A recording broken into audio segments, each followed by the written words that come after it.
Inside every atom, a battle rages. The positively charged nucleus pulls electrons in, while the electrons themselves repel each other, pushing outward. The periodic table is a map of this conflict, and its trends reveal who's winning. Consider an atom's size, its atomic radius. As you move from left to right across a row, more protons are added to the nucleus. This increases its pull, like upgrading a magnet. Since electrons are added to the same outer shell, they get pulled in tighter. Atoms actually shrink as you move left to right. But moving down a column adds entirely new electron shells. These outer layers make the atom bigger, and the inner electrons shield them from the nucleus's full grip. This same battle defines ionization energy, the effort needed to steal an electron.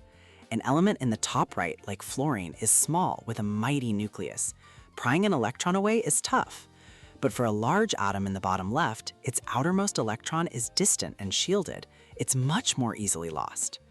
This logic extends to electronegativity, an atom's ability to attract electrons in a bond. Again, fluorine wins. It's small and powerful, with an immense pull on bonding electrons, making it the most electronegative element.